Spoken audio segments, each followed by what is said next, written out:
Nah, kita akan langsung ke spotlight yang pertama. Ini masih membahas soal perang di Timur Tengah, di mana konflik yang terus memanas di Timur Tengah ini menelan banyak korban jiwa. Data terbaru menunjukkan dampak yang cukup tragis, terutama di Iran, pemirsa. Kita akan simak.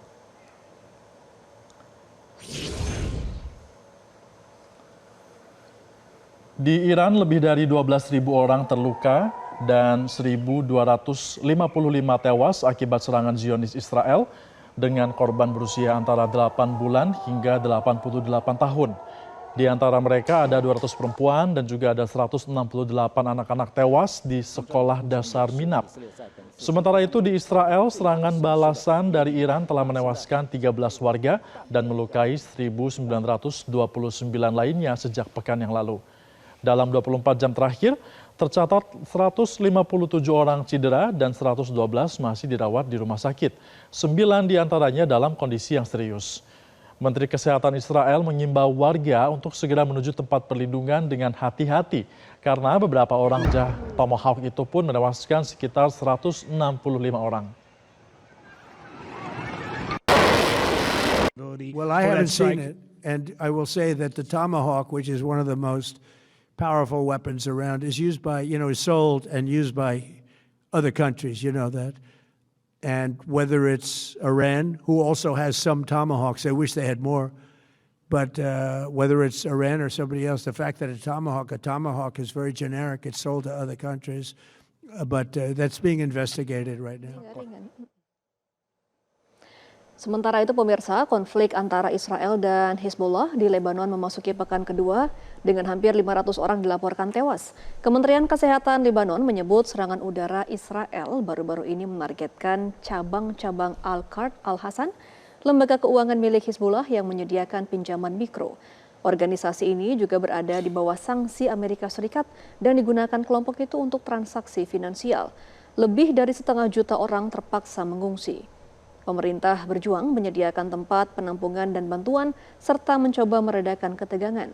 Kondisi yang memburuk membuat Parlemen Lebanon memilih menunda pemilihan umum yang semula dijadwalkan pada bulan Mei selama 2 tahun. Pimpinan politik tertinggi Lebanon berusaha mencari jalan untuk menghentikan pertempuran dan kembali ke meja negosiasi, sambil tetap menegaskan komitmen untuk melucuti Hizbullah. Namun untuk saat ini, tampaknya baik Israel maupun Hizbullah belum menunjukkan tanda-tanda akan berhenti bertempur.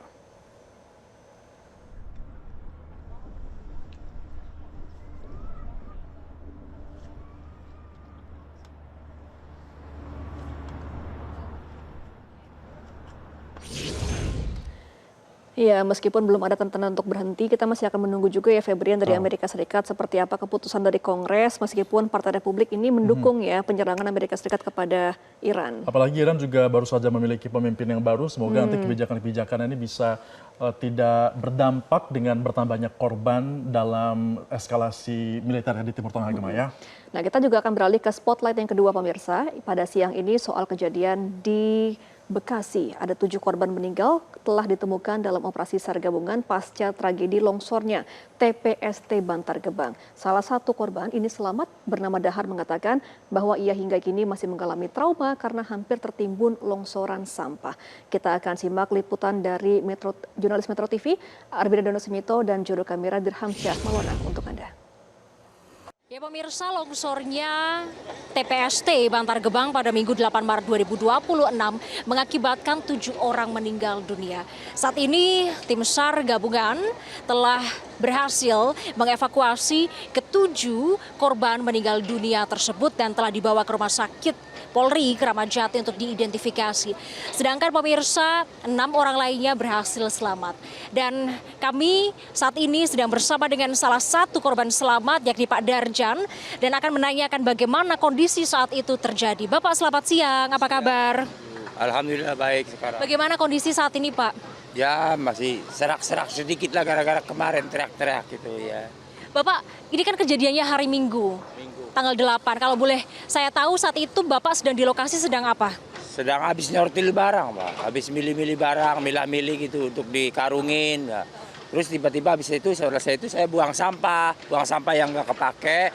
Terus balik lagi ke tempat barang saya, tiba-tiba si korban ngebilangin, Mang itu langsung refleks saya nengok ke kiri mobil udah kedorong sampah gue. Langsung insting saya tadi bahwa ini longsor, tapi itu saya lari langsung ke belakang. Kalau boleh tahu saat itu ada di mana Bapak lokasinya? Di belakang sini kah atau ada di mana? Ini persisnya saya, ini persisnya. Ini. Tumpuk-tumpukan yang gunung-gunung begini nih. Ini nih saya. Persis posisi saya di situ. Nah si korban sebelahan aja sama saya berhadapan-hadapan seperti ini kira-kira. Kalau boleh tahu korban yang disebutkan sama Bapak ini tuh siapa Pak? Linda, mantunya Bisumini. Yang satu Bisumini itu mertuanya.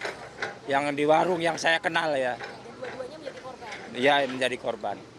Nah, kalau boleh tahu Bapak saat itu kejadian itu sedang hujan deras kah atau bagaimana? Waktu itu siang enggak. Kalau malamnya ya habis hujan semalaman. Tapi siang itu panas. Ya, siang itu panas. Enggak hujan. Hujannya malam. Gitu. Kondisinya Pak ketika Bapak bekerja pada sore hari itu gitu, di sini apakah memang sudah tampak akan ada longsor atau biasa saja sebenarnya Pak sebelum longsor itu terjadi? Tidak ada tanda-tanda sih, cuman melihat sampah itu sangat tinggi begitu emang di pikiran saya, di benak saya tuh rada-rada ngeri ini jangan-jangan, tapi ternyata kejadian juga iya, udah ada feeling saya. Pas depan mata saya pisan itu kejadiannya. Bapak kalau boleh tahu ini bagaimana akhirnya Bapak bisa berhasil dan sempat ada kabar kalau Bapak tuh ikut juga menyelamatkan korban ya Pak ya, tapi tidak berhasil menyelamatkan, itu seperti apa Pak ceritanya Pak, sampai kehilangan suara juga? Ya saya karena teriak-teriak minta tolong. Saya bilang di sini ada yang kurung, di sini ada yang kurung. Terus saya sambil lari-lari, sambil teriak-teriak sampai suara saya habis kayak begini. Akhirnya saya minta bantuan teman-teman terus untuk ngasih tahu ke operator beko, suruh gali titiknya di sini saya bilang. Kayak gitu. Itu sempat menarik korban atau bagaimana? Sempet tangan si korban itu sempat ketarik sama saya, cuman nggak kena karena kaki dia udah kaurung atau bagaimana jadi nggak kena. Sempat kepegang tangan si korban itu. Korban Linda begitu ya Pak ya, dan juga mertuanya juga. Oke, nah ada material apa Pak yang dirugikan dari longsor ini Pak? Kabarnya motor Bapak juga ikut rusak, bener atau enggak? Iya betul, satu motor, kedua gerobak, yang ketiga barang-barang yang udah ngumpulin berhari-hari juga kaurung semua Pak. Tapi sejauh ini kondisi kesehatan bagaimana Pak? Adakah yang luka Pak dari kondisi Bapak? Kalau untuk luka-luka ini nggak ada, paling suara ini doang, suara serak-serak sama kepala sering pusing, masih trauma, iya masih kaget. Iya. Oke, nah Bapak kalau boleh tahu nih Pak, ini kan Bapak sudah berapa lama Pak bekerja di sini? Oh saya udah puluhan tahun Mbak, udah puluhan tahun saya dari bujangan sampai yang punya cucu kerja di sini. Iya.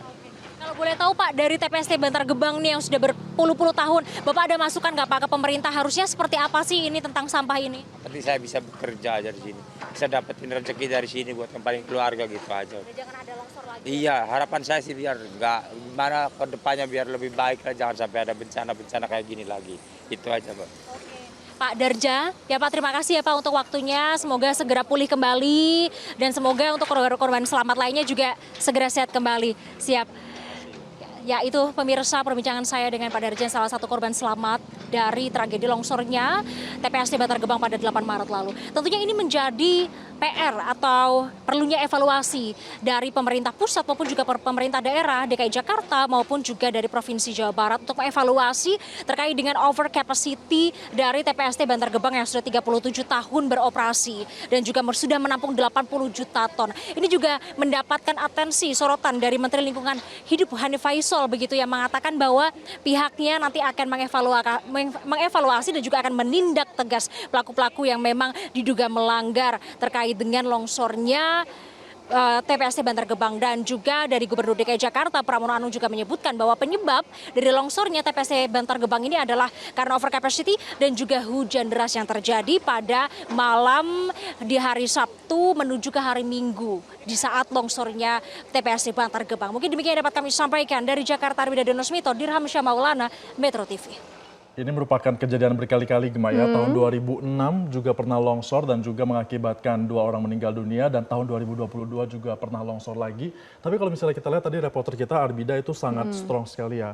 Ya, pastikan situasinya kan begitu sulit ya untuk orang awam seperti itu. Gemma juga pernah ya berada di lokasi itu juga pada beberapa tahun yang lalu? Iya, beberapa tahun lalu sempat ada kesempatan untuk datangi Bantar Gebang waktu itu karena memang ada sekolah untuk anak-anak yang menjadi pegawai petugas sampah di sana. Memang kondisinya tuh tidak kondusif ya Febrian, karena sudah panas, sampahnya bertumpuk, kita tidak bisa melihat tanah di bawah karena sampah semua sudah sampah ya? overload dan memang sudah kalau dilihat juga dari data-data memang ke produksi dan juga sampah kita memang sudah overload dan sudah harus ada solusi segera ya untuk segera mengolah sampah-sampah ini agar tidak kembali menggunung dan nanti akan bingung kemana lagi dibuangnya. Betul, kita harapkan agar ada solusi terbaik nanti ke depannya pemirsa ya. Nah sekarang kita menuju ke spotlight yang ketiga pemirsa. Ini masih berkaitan dengan isu terkini yakni adalah Komisi Pemberantasan Korupsi yang menggelar operasi tangkap tangan di wilayah Bengkulu pada Senin malam. Dan salah satu pihak yang terjaring yaitu adalah Bupati Rejang Lebong, Muhammad Fikri Tobari.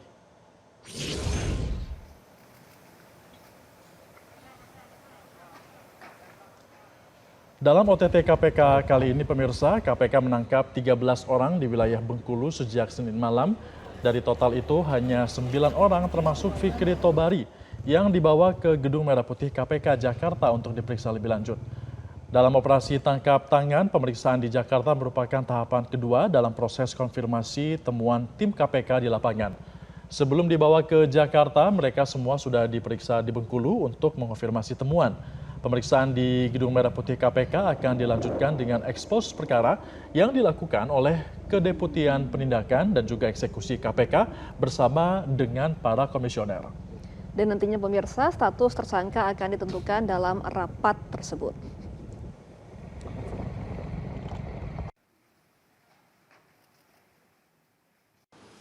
Bahwa dalam rangkaian peristiwa tertangkap tangan tersebut yang dilakukan oleh tim KPK pada tanggal 9 Maret 2026 hari Senin kemarin, tim mengamankan sejumlah 13 orang yang kemudian dilakukan pemeriksaan awal di Polres Kepahyang dan juga di Polresta Bengkulu. Dari 13 orang tersebut, selanjutnya tim membawa 11 orang diantaranya untuk dilakukan pemeriksaan lebih lanjut di Jakarta dan 11 orang tersebut saat ini sudah tiba di Gedung KPK Merah Putih. Salah satunya adalah Bupati Rejang Lebong.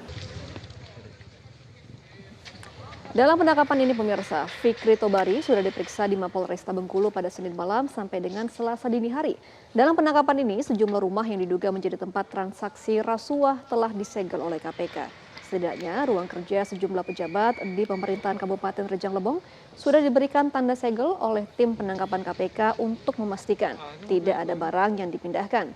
Dalam penangkapan ini juga ada sejumlah uang yang diduga menjadi alat transaksi rasuah yang disita oleh KPK. Namun nominalnya masih dalam penghitungan.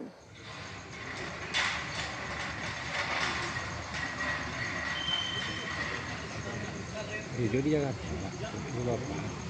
Siapa?